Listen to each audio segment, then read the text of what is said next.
encourage you any. I think it's cooler up here than it is downstairs, if that helps anyone. Tonight we have a rather tricky subject, so I suppose we might as well dive into it and hope that the warmth of the evening will not cause too much psychic fatigue at this time. We are working this evening to determine, if possible, the processes of the subconscious mind in relation to man, and as I termed it, nature, by which we mean those forms of life in which intelligence is possible, but which are not human, according to our understanding.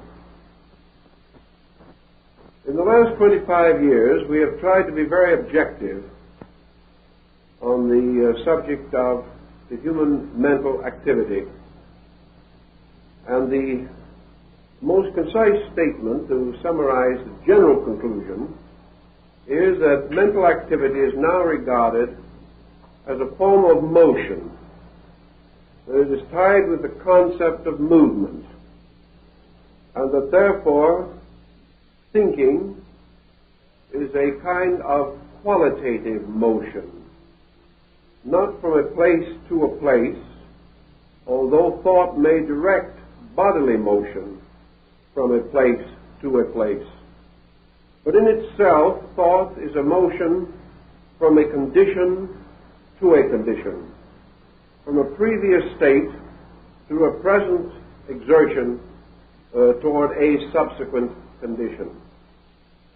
If, therefore, we regard the possibility of thought process being a process of motion, how does it differ from every other motion that we know in nature?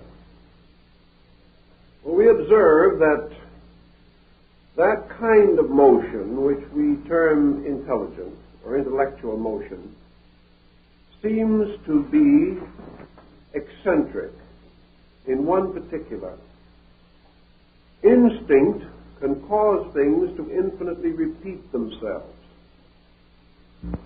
But when, in the process of motion, from a previous toward a subsequent state, the moving object or the moving being is subjected to a crisis, to an unexpected or an unusual condition, then we begin to see traces of true mentation. Thus we have come to assume that the mental processes are most easily distinguished when habitual procedures become inadequate and the individual is suddenly confronted by something new, by a problem not previously solved, or one certainly unexpected in the situation in which it arises. We immediately observe that under such conditions, the individual is capable of a kind of activity by which he increases the total intellectual substance of himself. He is able to do that which previously he could not do, or shall we say, previously he had not done, and about the doing of which he was previously unaware. Thus, emergency, or the challenge of the new and the unusual, these most clearly reflect and reveal the existence in man of a creating, solving, intellectual power or faculty. The question then naturally arises, is such a faculty evident or present elsewhere in nature? If mentation is associated with motion, if it is in some way a flowing, and motion itself is purposed, and we must assume that motion is purposed, movement has to have reason. It has to fulfill a requirement. meet a need, express a desire. Things do not move simply for the sake of moving. They are moved for purposes or for reasons. And the Greeks began to study the substance of motion, to distinguish between the types of movement that could be noticed as things self-moved or things not self-moved, or things apparently motionless in the midst of motion. About the latter group, the Greeks themselves had serious misgivings. They doubted if anything was actually immovable unless it might be deity itself, which could be immovable because inhabiting all dimensions, there was no direction in which it could move, being total life in itself. But if motion is in some way a proof of the presence of intellectual energy, then may we not advance the possibility that all motion, whether it be in animate things or inanimate things, reveals a certain amount of intelligence. The French Academy in the last century sought to discover the nature and substance of intelligent energy, and they finally came to the conclusion that energy did show certain rudimentary forms of intelligence. If we wish to assume that the materialist has a strong case, and that we can no longer depend upon spiritual overtones to explain man, then man's intellectual life must arise in his energy field. Intellect must be in some way a production of energy or a production of motion. Now we observe that in motion, all things moving are governed by laws of their kind. The flight of the bird is not merely an accident or an incident.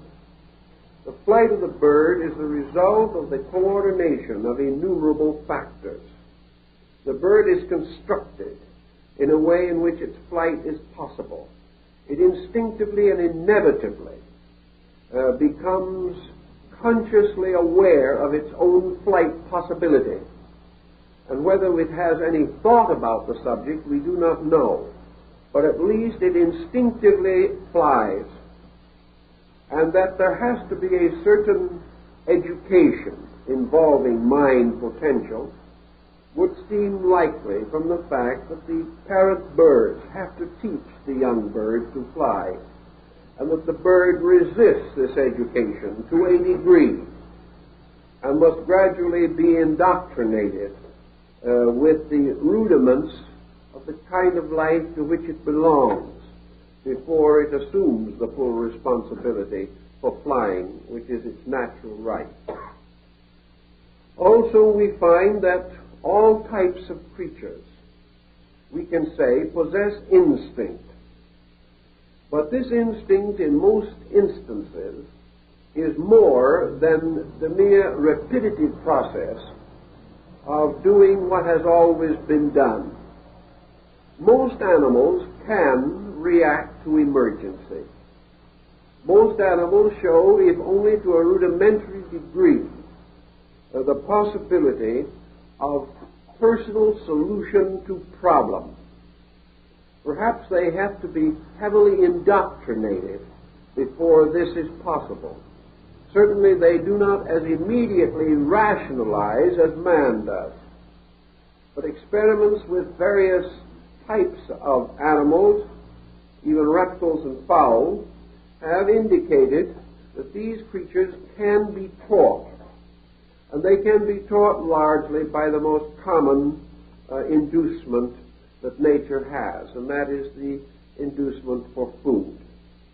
Thus, most creatures will learn to solve the riddle of how to supply themselves with the food necessary to live.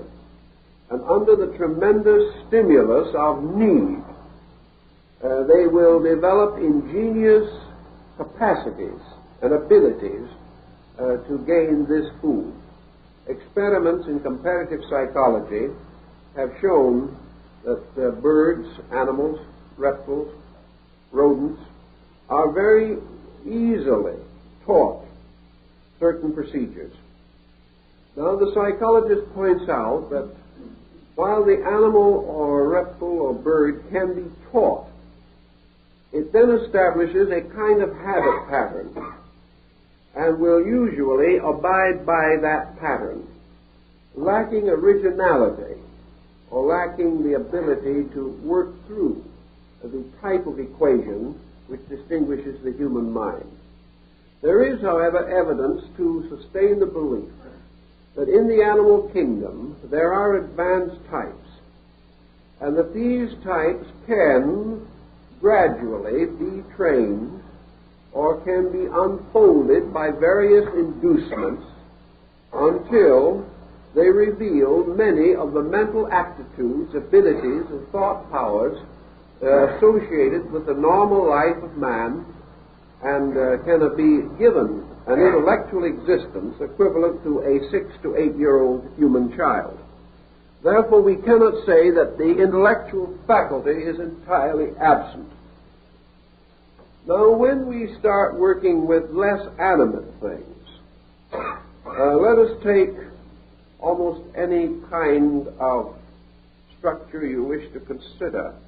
For example, plant life, which is still, however, more or less animate. But let's go back to minerals and the cleavage of crystals.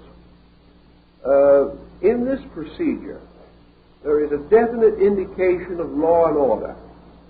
We would be very unhappy indeed if any of the reasonable patterns of consistency upon which we have learned to depend should suddenly be reversed. The falling object reaching the ground, the experiments of Galileo with the pendulum, the various motions of the heavenly bodies, the inclination of the earth's axis, all of these kinds of things play a very large part in our lives, whether we know it or not. And we would be greatly dismayed if any of these procedures suddenly became eccentric or departed from their reasonable probabilities. We could be in serious trouble almost immediately if water did not consistently run downhill. This situation, however, has to do with motion. Now, what is it that prevents many of these motions from becoming eccentric?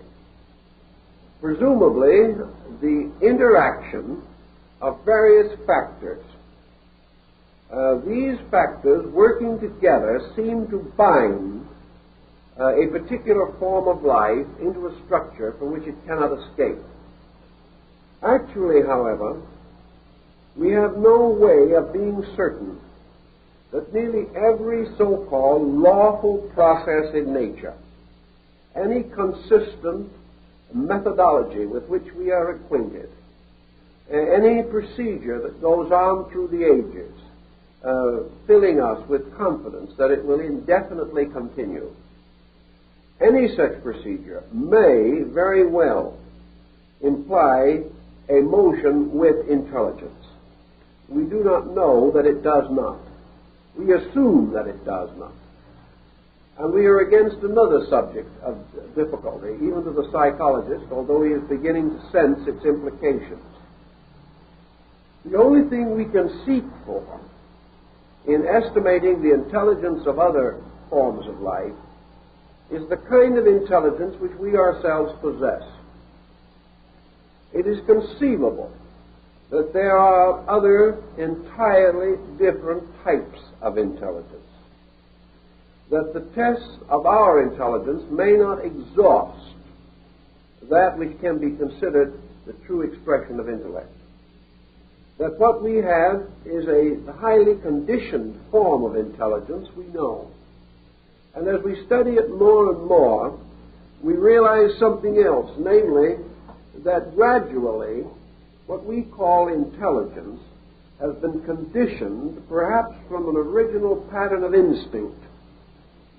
Today, the intelligence of the average human being is not strictly his own.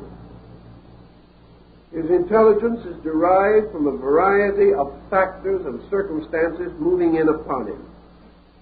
For example, his intelligence might be seriously injured if his memory failed him.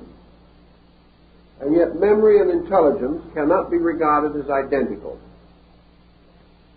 What we call intelligence is often merely the folk way of solving a situation or problem.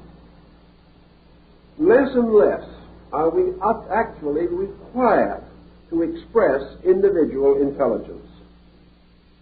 Thus we live in a comparative security resulting from common processes which we share together and about which we have a broad acceptance without understanding. Deprive man of all of these additional outside modifying conditions and block out of him the memory of them, leaving him only with a primordial group of faculties with which to work. And it is quite certain that his reflexes might not be at all what we assume they will be today. Thus, intelligence to us is schooled, trained, and educated. It is influenced by propaganda, advertising, promotion. Our minds are subtly, constantly impregnated with ideas that are not really our own, and about which perhaps we have very slight true knowledge. We see this more and more with the gradual disappearance of individuality. The great struggle of the person today is to retain his own individual position in mental existence, and he is having ever greater difficulty doing this. He is finding heavy penalizations on such procedure. The easy, the inexpensive, the efficient way to live today is in complete conformity with broad patterns of acceptance. This conformity is not true thinking. It is not really very different from instinct. Instinct perhaps arises in the blood of things, conformity in the experience of things. Instinct may be a pressure from within us, but conformity is a pressure from around us. And it is difficult to say whether instinct or this pressure constitutes the more lawful cause or dynamic behind activity. We must, generally speaking, accept the fact that the average person thinks only in emergency and gradually protects himself more and more against such emergencies as may cause thinking. Thus, in matters of originality, we have always a poverty in times where intellectual energy is not individually developed. We are style conscious. We are habit conscious. We allow other people to make up our minds in almost every detail for us. Perhaps this is a kind of collective thinking, but if so, what does it actually amount to? Is it essentially different from the collective type of thinking which perhaps made certain social existence possible to the savage, and also, as instinct, perhaps still dominates a large part of the animal and plant worlds? We know that plants have a certain ability to discriminate, to sense value, and that, among other things, they will struggle desperately to reach light, to reach nutrition, or to survive by adjustment to very difficult situations. Thus, survival, in one way or another, seems to drive all things on. And the primary motion in nature is the motion towards survival, towards continuance. It's a will to live Now, can a creature totally without mentation have the instinct to survive? This has been a very moot question. Whether, for instance, the little vine that struggles out of the dark cave and finally manages to throw one feeble branch into the light where it can secure a necessary form of life, does this little plant know that it is striving to live? Perhaps it does not know. If it does not know, is this important? Does the fact that it does not know its own motive detract from the intellectual validity of the action? If so, where does this leave man? How many human beings know what they think with? How many human beings can actually give an absolute definition of mind? None up to the present time. How does any individual explain his own thought processes? How much do we know about the basic and rudimentary motives or instincts or impulses which we seek to gratify? The plant, struggling to orient itself in an unhelpful or almost impossible situation, struggles to survive. We say it isn't intelligent because it doesn't know why it is struggling. Man is struggling to survive. Does man know why he is struggling? If you had to sit down today and decide in your own consciousness why you are doing what you are doing today in terms of a long-range purpose that is important, what would your own conclusions be? Would you have any reason that you could give for your immediate struggle to live a little longer? Why do you want to live a little longer? Is there anything important that you are doing? Is there any important reason for your continuance? You are seeking perhaps to do some common good. As a nation, we want to live a little longer. Why? What is the average American citizen's vision of what he can do toward the condition of his country 100 years from now? Has he any concept of such thinking? Or is he living completely in a series of motions, the substance and essence of which he does not understand very much better than other more primitive forms of life? Man can talk about these things more volubly than any other creature. But having talked, has he said anything? And if he does say anything, does he know what he is saying?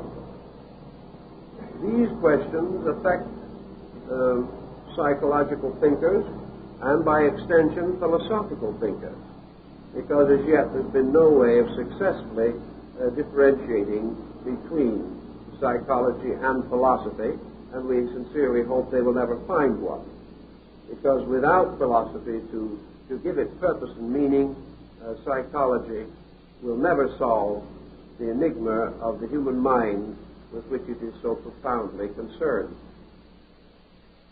The ancients were not aware of our utilitarian perspective on things, but they also had certain essential concepts which they held to be valid. To ancient man, particularly I'm thinking of the classical Greek culture at the moment, mind was a kind of psychic entity. Mind was a being. Mind was not merely a condition of physical energy. Mind was not a byproduct of function. Mind was a superior kind of creature inhabiting a body. The Greeks represented this in several ways. They conceived at the root of things the existence of a universal mind. And this universal mind they regarded, if not as deity, at least as one of the primary attributes of divinity itself. The universal thinker was the demiurgus, or formator of the worlds. A universal mind moving from itself accomplished all of the works of creation purposefully. These works were according to the mind of God, according to the will of God. There was at the root of all life intellectual purpose. The nature of this purpose might not be immediately available to man. It was not given man that he could read the mind of God, but it was given to divine mind that it could know the workings of the parts of itself. Therefore, while man could not fully understand God, God, representing the totality of mind, could understand or accept or differentiate, rationalize concerning the infinite diversity of creatures within its own substance or composed of its own nature. Thus, a mind apart from matter, but forming a partnership with matter under certain conditions, was to a large degree the classical man's approach to the psychological problem. And as we go on today, digging more deeply into mental phenomena, we are becoming more conscious of its profundity, less inclined to regard it merely as an incidental part of physical phenomena. Even the modern psychologist of the Western school, who is not particularly given to abstractions, has become amazed and intrigued at the dimensions and proportions of the mental universe. He is discovering, for example, that whereas he thought the physical world was a great and wonderful place with almost infinite opportunity for research and consideration and, unfortunately, for exploitation, he has discovered that the mental world, as it is unfolding to his consciousness today, is infinitely greater than the physical world, that it has infinitely greater potentials, that instead of it merely being a fragment of something, it is far more complete, far more all-embracing than the physical life with which he has previously been concerned. It is now dawning upon him more and more that physical existence is the consequence of mind in action. Instead of the mind being a byproduct of irritation and the cerebral nervous system, what we call mind is really the cause of the nervous system. That behind physical matter is this tremendous impulse, a rational, reasonable, conscious impulse. That this impulse projects body. That evolution is not the growth of form, but the growth of mind through form. That growth is not really merely the expansion of body, but the unfolding or ideating of energy. That the plant that is unfolding its leaves is bearing witness to flowing energies. That everything that we have previously regarded as purely physical is suspended from a life principle. And psychology has become intrigued with the possibility that this life principle is best understood as mind. Unfortunately, however, we are at another impasse. We are moving in the right direction, but we are too much inclined to love the idea of finality. Each new discovery we make is ultimate, and we have to reform and revise our thinking periodically. Even though we finally lift the veil of matter and discover mind, we must yet lift the veil of mind, because we certainly have not come to the end of our search for these sovereign realities that are at the root of existence. Mind explains many things, but the more we explore mind, the more we realize we need something else which will explain mind. At the moment, we're not too concerned with this because we're having too much trouble and too much excitement analyzing mind. But by degrees, we come into the continuous realization that mind can also be sick. And we have a new perspective. the idea of the mind being responsible for many of the forms of sickness that we have previously assumed originated in the body, and that health is more a psychosomatic problem than we've ever previously realized. If, therefore, we assume that mind can be distorted, can be sick, we come a little bit in the direction of Buddhism. We come to Buddha's basic affirmation or thought, namely that you cannot trust mind any more than you can trust body as a solution to all mysteries. We really believe that when we understood body, we would understand man. This has not proven to be true. We now firmly hope that when we understand mind, we can explain man. This will not be true. When we understood body, we explained body and needed something else. When we understand mind, we will explain mind and need something else. And this has always been the human experience in the search of knowledge. Actually, at the moment, we are already beginning to sense that mentalism as a science, that this science of attributing everything to mental phenomena, is beginning to weaken, that it is already showing distinct indications of insufficiency. We are gradually being forced to come back to the old terms that we hoped to discard long ago. We have to begin to think now of the possibility of a spirit or a consciousness behind mind. We have to realize that if mind can be sick, that the health of the mind must be assured by something superior to itself. That if the mind can be caused to depart from law and order, then the mind is not law and order.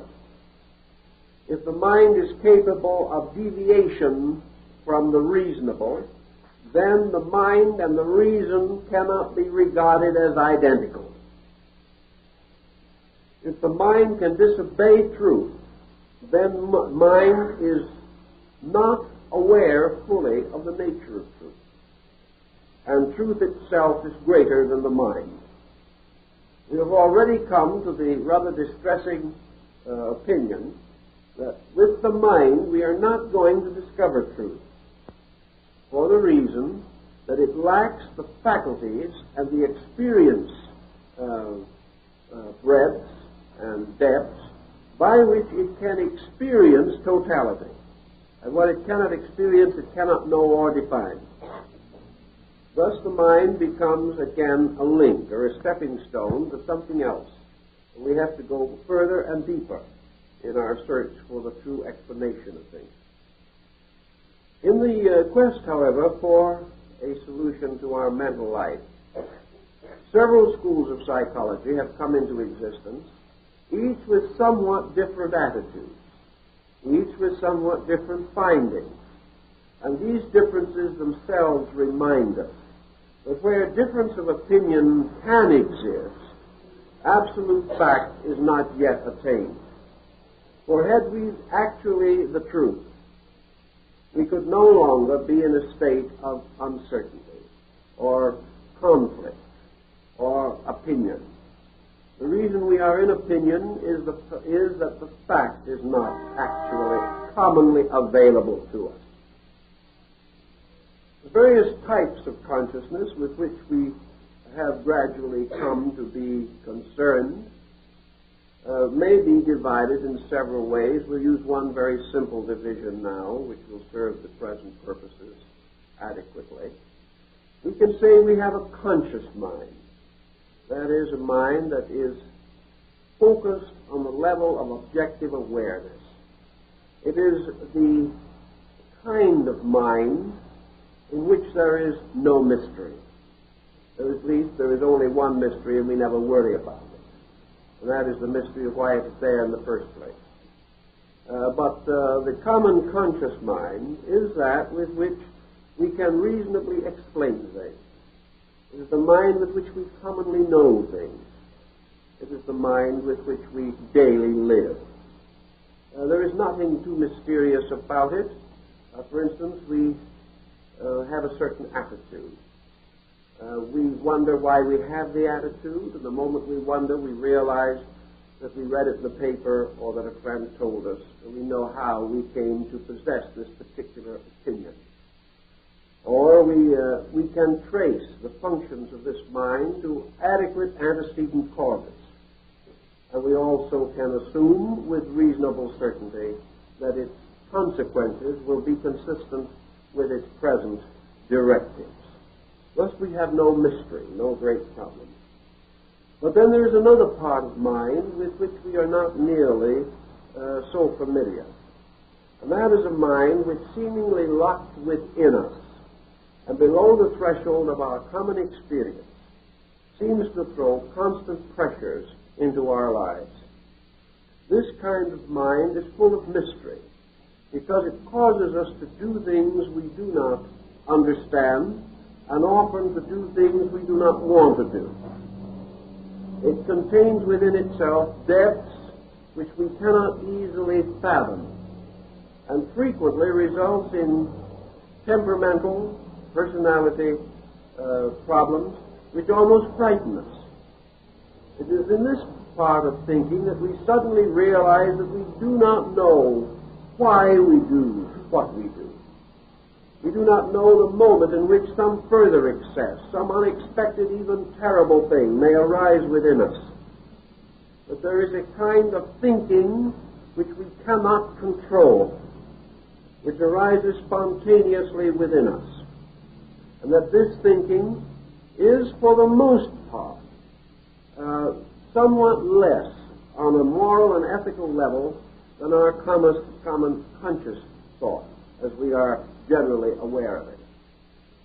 We have a good many examples of this, and in this particular problem, psychological and psychical things seem to come very close together. We observe what has been psychically referred to as obsession, in which it seems as though another being or another personality takes hold of us, and that we seem to, in most instances, find ourselves in servitude to a pressure, a kind of being that is inferior to our normal selves. It is not uncommon to have cases come in of individuals who regard themselves as proper moral persons. Yet under the certain pressures of these obsessional situations, morality disintegrates. These individuals become crude. They become dissipated, profane. They become guilty of conduct which outrages their normal and natural attitudes and sensibilities. Yet apparently they have no power to control these pressures that move in upon them. Nearly always it has been observed that where these pressures move in, that they are inferior to the total personality. They represent apparently fragmentation within the personality, in which certain parts only manifest themselves. And these parts are not equal to the total personality from the standpoint of ethical or moral or spiritual levels of achievement. So out of the mystery of it all, and out of thousands of years of observation and reflection relating to myths, legends, symbols, ancient allegories and experiences, the fairy tales, the folklore, all these things, there has come a strong realization that there is within man a kind of subconscious mentation, something that represents a different level from that with which he is commonly acquainted. That this level is very difficult to bring under the control of the conscious mind. And that into this background, as into some filing system, into some deep closet of remembrances, will be stacked away innumerable impulses and instincts which are not commonly drawn upon, but perhaps through the kind of associationalism attributed to the Mills, certain present conditions can force the subjective material into objectivity, temporarily at least. It is as though the mind had a strange remembrance of attitudes and qualities, and draws forth out of its own recesses ghosts like those that haunted the castles of medieval Europe. So man has a ghost world within himself. And this ghost world, which is behind the threshold and below the threshold of his ordinary living and thinking, can involve itself in his conscious affairs very much to his detriment, particularly if he develops strong neurotic or frustrational tendencies. All this we more or less recognize and know, and I've only tried to summarize it briefly because we have another purpose, really, which we're going to get around to presently, and that is to analyze as much as we can certain of the procedures that are now in popular use or in popular usage to solve these psychological phenomena. For example, we are told today in psychology that one of the most important things is to ventilate, is to bring up this submerged or concealed material and achieve a certain psychological catharsis. That we must get these frustrations out into the open. If we can only move them into the open by preventing them from continuing to build up within the individual, then we can, to a very large measure, help to restore his normalcy. In other words, the great struggle today is towards an extroversional state. Now, this is a charming thought. It's wonderful to live in a world of extroverting people, but it can be a little complicated. And I think the complication arising from our present psychological position and involving much of our educational program and considerable of our industrial and general social context, that this is wrong, that we're getting into serious trouble. Actually, the solution to man's problem is not extroversion. I cannot see how we're going to solve this by every individual doing everything he feels like doing, because most of the things that he feels like doing have not been very good up to now. Another point is that most of his frustrations, his neuroses, and his difficulties have arisen from doing what he wanted to do, regardless of whether it was wise or not. Mistakes got him into trouble, and the continuation of mistakes will not get him out of trouble. It certainly is not desirable to lock the person into a strong frustrational position in which he will simply continue to be neurotic. What the individual profoundly needs, and what he is not getting, as far as I'm able to observe in any adequate measure, is what might be termed basic psychological education.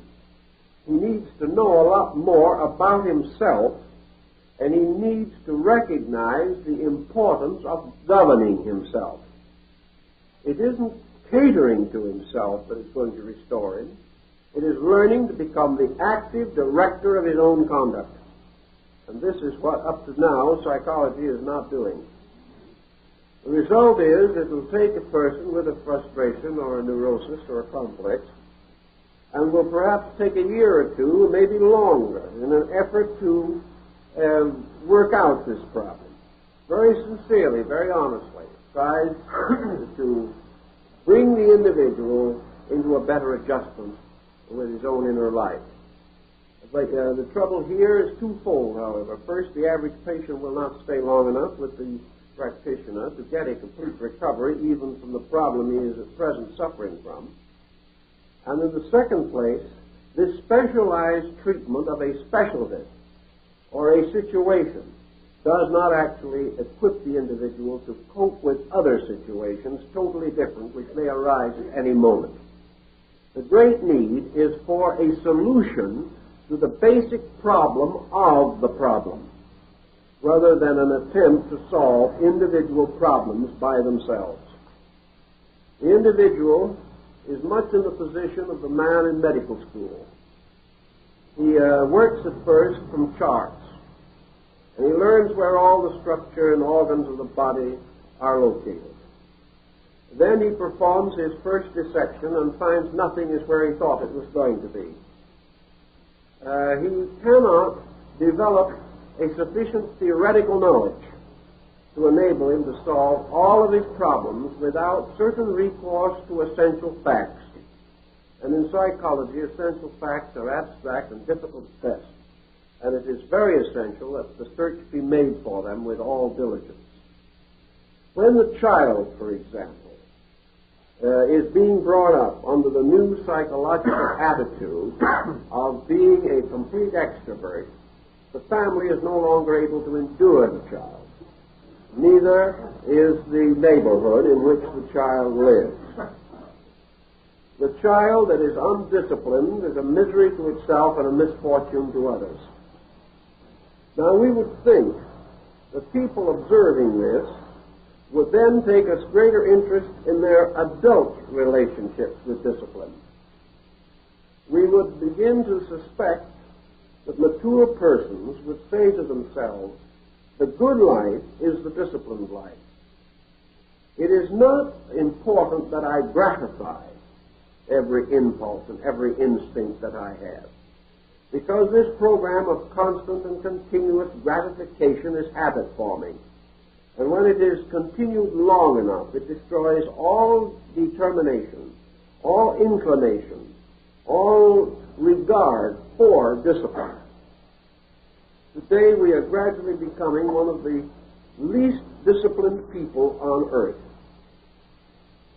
And as a result of that, our resources in emergency are strongly affected, in this case adversely. If we wish to assume that there is within the individual a subconscious nature which is a bit of a reprobate, or certainly with strong inclinations toward delinquency, which most people must, under pressure, admit to be the case, then the problem is the re-education of this internal life. How did we make it in the first place? How did we get an interior nature full of frustration and full of negative circumstances? The materialistic psychologist will tell that one of two causes had to be responsible, either heredity or environment. The hereditary factor is open to considerable consideration and discussion. Environment, perhaps, can be regarded as a strongly modifying factor. In fact, some schools are satisfied merely to base their entire case upon the importance of hereditary modification or direction of conduct. All right, let us assume that the adverse influences of childhood, the circumstances of the broken parental home, the failure of intelligent guidance, indifference to child needs, perhaps poor nutrition, perhaps all of the neurotic and psychotic pressures of adults moving in upon the child. All of these things help to make the child sick. Now, if we wish to assume all this, we come to a dangerous situation as the child grows up. We have written an elaborate bill by which we have justified this child in being impossible. We have made it obvious to the child that its conduct is not its own fault, that it is a victim of circumstances, that it is rather well headed for disaster, in spite of anything it may do. There is, of course, the prevailing possibility that if this child, now grown to adulthood, and being the victim of his ancestors, is willing to further be a victim, but to the tune of several $1,000s for therapy, he may in time work out of this ancestral complex. It may take him years. He may have gone through many tragedies before he even discovers that such a correction is indicated or possible.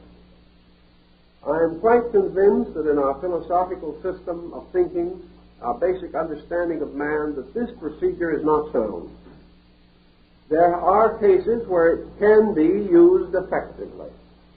But to trust the entire hope of the final mental normalcy of our race upon this concept is not wise. We've got to get into this matter a little further. I think the Chinese have a good deal of information to give us.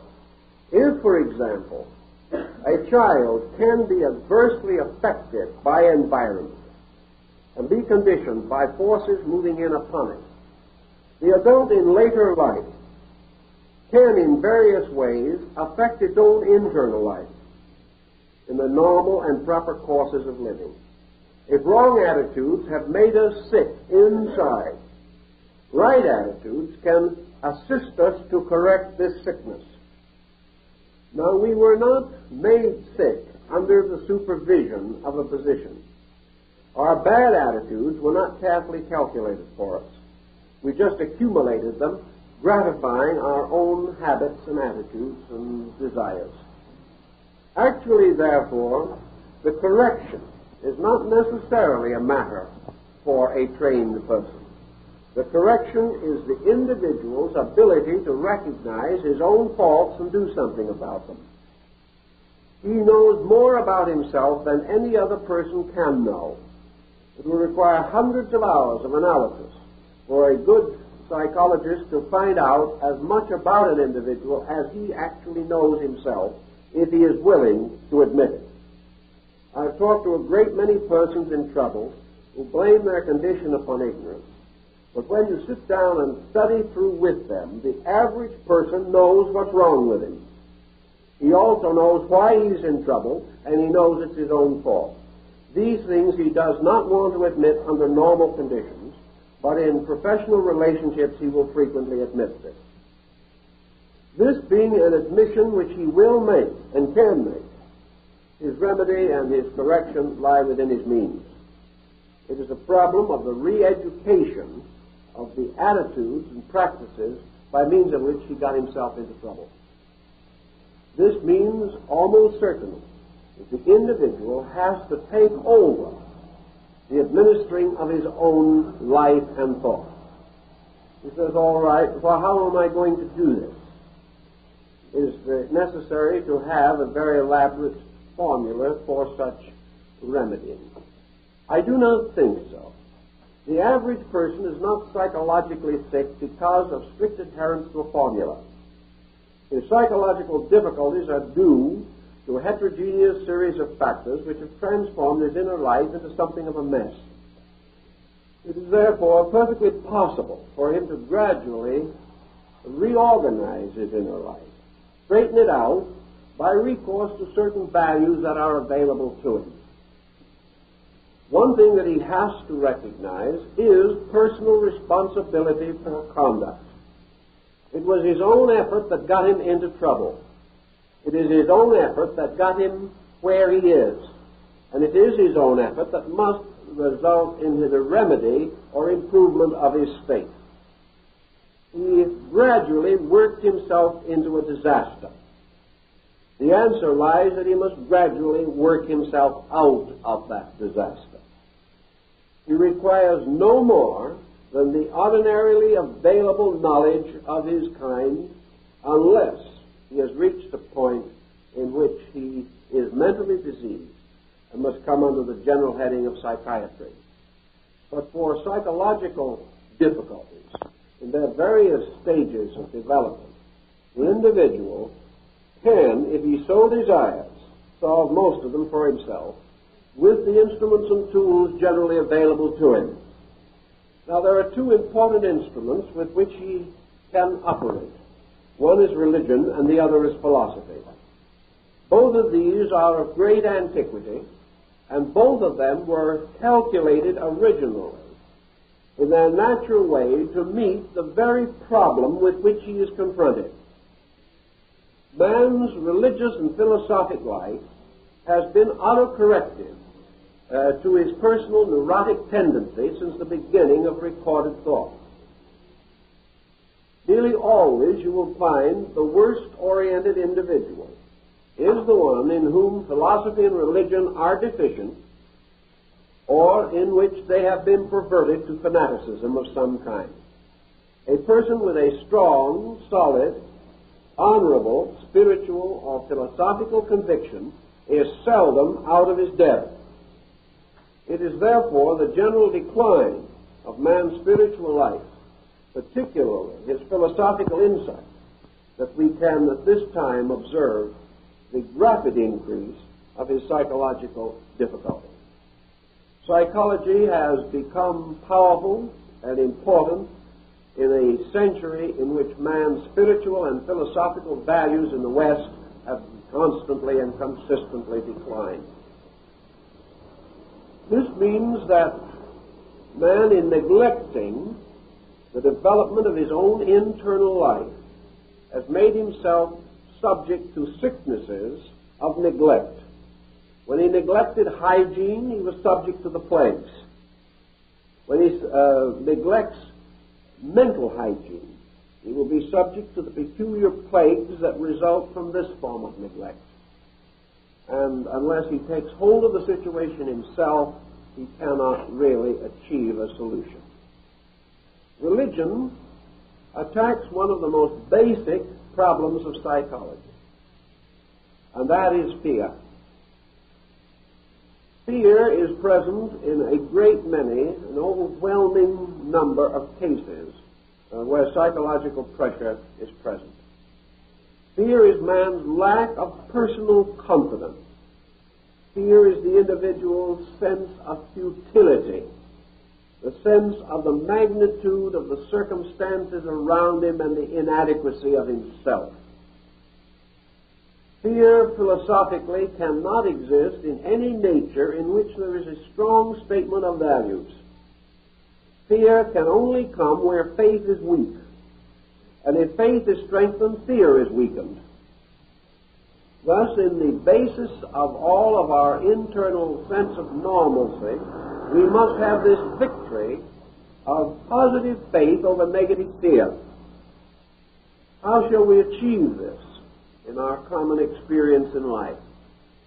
We must achieve it perhaps through re-education of values, through reorientation of our own attitudes toward life. Confucius gives us a rather interesting and important guide to the solution of our problem. He points out that the great trouble with most persons is that when they desire education, they choose a subject and master it, thus gaining insight into a subject. Having gained this insight into the subject, they then become distinguished as an exponent of the subject and remain miserably ignorant in everything else. The result is that we have the great philosopher, intellectual philosopher, who simply does not know how to make a living. We have the great artist who cannot get along with his relatives. We have the successful businessman who cannot get along with himself. We have the person who attains to great rational understanding but is never able to control his own temper. All of these eccentricities, these inconsistencies, are the result of the individual attempting to master subjects instead of attempting to master his own relationship to life. Instead of mastering a particular theme, it is first necessary for him to master the principle of learning. The beginning of the secure, normal life of man is the attainment of what Confucius calls the superior state. The superior man, according to Confucius, is simply one in whose life the performance of an inferior action is impossible. It's not a case where he's fought it out with his own conscience and won. It's simply impossible, because the instinct to inferiority has ceased. And by the instinct of inferiority, we mean the instinct to live below the level of recognized value. How then would you attain to this particular desired state of recognizing value, of becoming the superior person? Confucius